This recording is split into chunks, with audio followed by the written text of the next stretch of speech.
Bismillahirrahmanirrahim. Assalamualaikum warahmatullahi wabarakatuh. Perkenalkan, kami dari kelompok 5 akan mempresentasikan tugas kelompok kami yang beranggotakan Gusti Ayu Ardel Salsawardani, NRP 062 dari Departemen Matematika, Zaimatul Arifah, NRP 066 dari Departemen Matematika, Silda Sari Anggraini, NRP 086 dari Departemen Matematika, dan saya sendiri, Lawan Martika, NRP 096 dari Departemen Matematika, yang membahas terkait strategi pembelajaran yang efektif bagi mahasiswa selama masa pandemi COVID-19. Pertama, abstrak. Abstrak penelitian ini memiliki tujuan untuk mengetahui bagaimana cara melakukan pembelajaran secara yang efektif, baik buat mahasiswa dan dosen selama masa pandemi COVID-19. Penelitian ini menggunakan metode survei, berupa penyebaran kuesioner dari mahasiswa Matematika ITS angkatan tahun 2019. Dari hasil penelitian ini membuktikan bahwa pembelajaran selama masa pandemi COVID-19 saat ini masih belum efektif, sehingga mahasiswa tidak akan mendapatkan hasil yang maksimal. Selain itu, mahasiswa juga cenderung lebih memilih pembelajaran secara offline. Dan dari penelitian ini mengerucutkan metode-metode yang ada sehingga pembelajaran dapat berjalan secara efektif. Latar belakangnya bagaimana sih? Secara umum, pandemi adalah epidemi yang menyebar di wilayah secara luas, bisa berupa sebagian besar negara, benua, dan bahkan mendunia. COVID-19 atau disebut coronavirus ini menyebar di Indonesia pada awal tahun 2020 dan pertama kali ditemukan ada di Wuhan, kota Cina pada akhir Desember tahun 2019. Nah, karena berjalannya pandemi ini, semua kegiatan dibatasi menjadi online atau berjalannya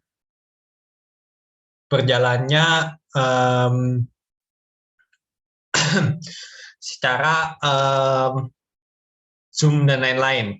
Karena pandemi ini semua kegiatan menjadi terbatas, sehingga mahasiswa tidak dapat mengikuti pembelajaran yang diberikan oleh universitas. Dan dari itu, mahasiswa mendapat efek jenuh, bingung, dan overthinking. Secara positif, universitas juga mulai menerapkan sistem pembelajaran secara jarak jauh, tapi di sisi lain juga SDM-nya masih kurang efektif. Gitu. Tapi untuk beberapa hal, dosen juga mulai menerapkan penjelasan berupa video dan whiteboard untuk membantu membuat mahasiswanya lebih mengerti. Ada juga dosen-dosen lain yang menjelaskannya itu melalui pretest dan post-test. Ada juga yang menggunakan aplikasi berupa quizzes untuk membantu penilaian secara kuis dan lain-lain.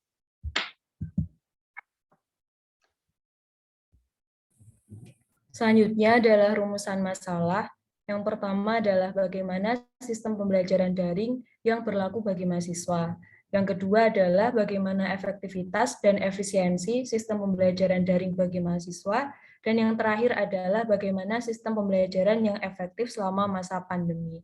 Next.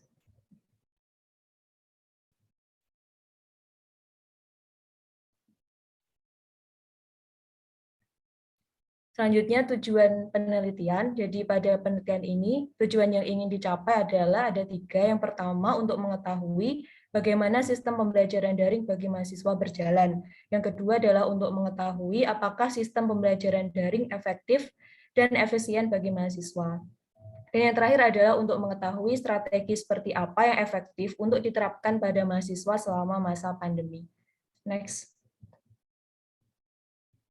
Selanjutnya adalah ruang lingkup. Jadi pada penelitian ini, ruang lingkup yang pertama adalah responden yang diteliti merupakan mahasiswa jenjang S1 Matematika ITS angkatan 2019. Kemudian yang kedua, objek yang diteliti dalam penelitian ini merupakan sistem pembelajaran yang efektif selama masa pandemi. Next. Selanjutnya metode penelitian. Yang pertama, prosedur penelitian. Jadi pada penelitian ini menggunakan pendekatan kualitatif karena antara satu orang dengan orang lain memiliki persepsi yang berbeda-beda. Kemudian populasi. Jadi populasi yang diteliti pada penelitian ini adalah seluruh mahasiswa jenjang S1 Matematika ITS angkatan 2019. Next. Selanjutnya, teknik pengumpulan data. Jadi teknik yang digunakan di penelitian ini menggunakan metode survei, yaitu dengan mengambil sampel dari suatu populasi dan menggunakan kuesioner sebagai alat pengumpulan data. Kemudian pertanyaan yang terdapat di dalam kuesioner terdiri dari jawaban yang sifatnya tertutup, serta jawaban yang sifatnya terbuka. Kemudian daftar pertanyaan dalam kuesioner adalah sebagai berikut. Terdapat 4 hal. Yang pertama, identitas responden. Kemudian yang kedua adalah pendapat responden terhadap pemilihan sistem pembelajaran secara daring atau luring. Yang ketiga adalah pendapat responden terhadap keluhan dalam mengikuti pembelajaran daring di universitas. Dan yang terakhir adalah pendapat responden terhadap solusi agar pembelajaran daring terasa tidak membosankan. Next.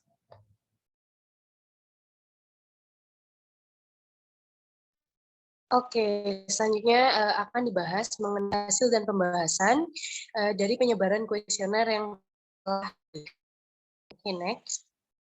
Dari hasil survei didapat berdasarkan penyebaran Google Form kepada mahasiswa Matematika ITS angkatan 2019 didapat bahwa banyak mahasiswa minat pembelajarannya itu lebih tertarik untuk dibandingkan cara online.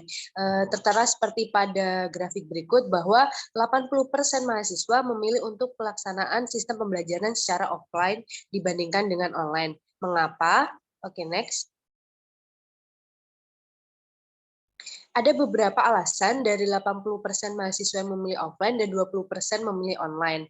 Untuk alasan yang memilih offline, yang pertama, hal yang utama yaitu mudahnya interaksi. Apabila kita melakukan kuliah secara offline, otomatis kita akan berinteraksi secara langsung, baik kepada dosen maupun teman sekitar. Sehingga apabila terjadi interaksi, didapat bahwa kita tuh dapat bertukar pikiran, diskusi secara langsung, serta dapat langsung melakukan tanya jawab. Nah, lanjut ke alasan nomor 2, yaitu dari adanya interaksi tersebut membuat bahwa mahasiswa tersebut tidak merasa bosan, tidak merasa jenuh, karena apabila dilaksanakan secara online, kita mahasiswa hanya diam, duduk, menatap di layar. Dan biasanya mahasiswa enggan untuk bertanya pada saat sistem pembelajaran online karena merasa lebih malas, lebih kurang semangat. Jadi banyak mahasiswa lebih memilih untuk perkuliahan secara offline. Selanjutnya, alasan yang ketiga yaitu penyampaian materi oleh dosen. Beberapa mahasiswa juga menjelaskan bahwa dosen pun dari segi mengajar lebih enak secara offline. Apabila secara langsung itu dosen memberikan contoh-contoh secara langsung, juga memberikan praktik kepada mahasiswa untuk maju, untuk mengerjakan hal seperti itu. Jadi bagi mahasiswa itu membuat mahasiswa menjadi lebih semangat dan lebih interaktif dengan dosennya. Lalu terdapat alasan memilih online. Mahasiswa yang memilih online beranggapan bahwa mereka akan lebih fleksibel. Fleksibel yang di sini dimaksud adalah mereka dapat melakukan kegiatan di luar perkuliahan karena tidak diawasi secara langsung oleh dosen, sehingga mereka merasa bahwa dapat kuliah dengan mengerjakan pekerjaan yang lain. Selanjutnya yang kedua, dengan perkuliahan secara online didapat bahwa mahasiswa lebih bisa merekam materi, sehingga dari rekaman materi yang didapat, mereka dapat mengulas kembali materi yang telah diajarkan oleh dosen, sehingga apabila mereka lupa atau ingin belajar kembali, dengan mudah mereka belajar dengan membuka rekaman ulang materi tersebut. Oke, next.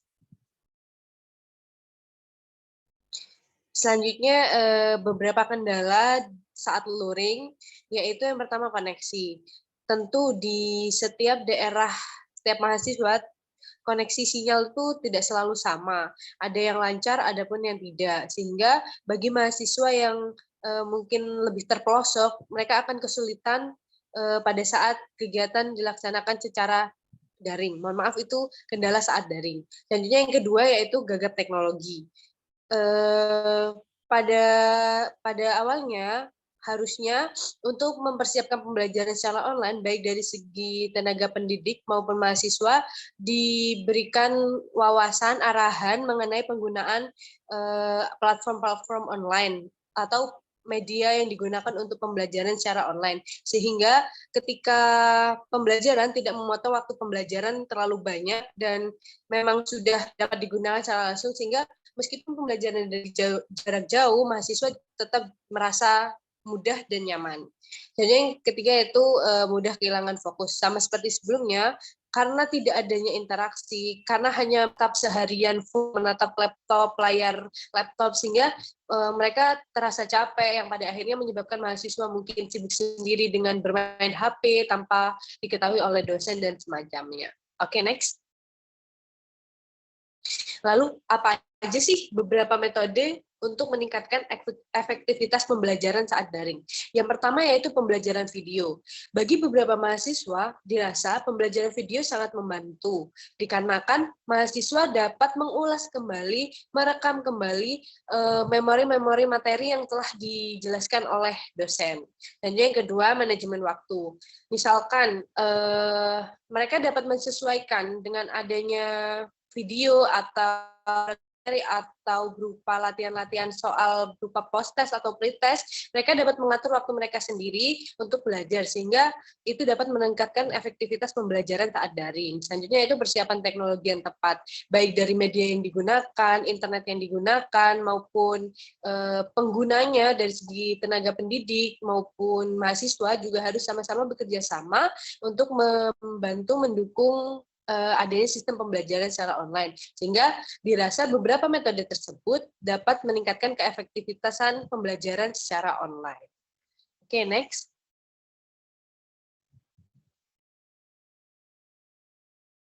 Baik, berdasarkan penjabaran yang telah disampaikan, dapat dibuat kesimpulan sebagai berikut. Yang pertama, pembelajaran secara daring atau yang diterapkan selama masa pandemi COVID-19 belum efektif dibandingkan pembelajaran secara luring. Yang kedua, pembelajaran secara luring lebih disukai mahasiswa daripada pembelajaran secara daring. Hal ini ditunjukkan dari penelitian yang telah disampaikan bahwa 80% responden lebih memilih perkuliahan secara luring. Yang ketiga, untuk meningkatkan efektivitas sistem pembelajaran daring, perlu diterapkan beberapa metode, yaitu pemberian video pembelajaran sehingga mahasiswa dapat mengulas kembali materi yang telah diberikan, pemanfaatan fitur-fitur yang tersedia di platform meeting secara maksimal, serta pemberian catatan dari dosen secara langsung. Next. Berdasarkan hasil penelitian yang telah dijabarkan, maka kami menyarankan beberapa hal, yaitu menyelenggarakan pembelajaran daring diselingi dengan pembelajaran luring untuk mencegah kebosanan pada mahasiswa. Yang kedua, sebelum pelaksanaan pembelajaran daring, dosen sebaiknya mempersiapkan strategi agar mahasiswa tidak bosan saat menyimak pembelajaran. Beberapa metode yang dapat diterapkan saat pembelajaran daring, contohnya adalah pembelajaran dengan video, penjelasan langsung dari dosen menggunakan papan tulis, serta catatan langsung dari dosen. Yang ketiga, fasilitas internet dosen maupun mahasiswa harus memadai agar keberlangsungan pembelajaran daring dapat terselenggara dengan baik. Dan yang keempat, untuk penelitian selanjutnya, sebaiknya memperluas kajiannya tentang metode-metode lain yang lebih efektif untuk meningkatkan efektivitas pembelajaran daring selama masa pandemi. Next. Berikut referensi yang kami gunakan. Next. Next. Sekian presentasi dari kelompok 5. Apabila ada kekurangan, kami mohon maaf. Terima kasih. Wassalamualaikum warahmatullahi wabarakatuh.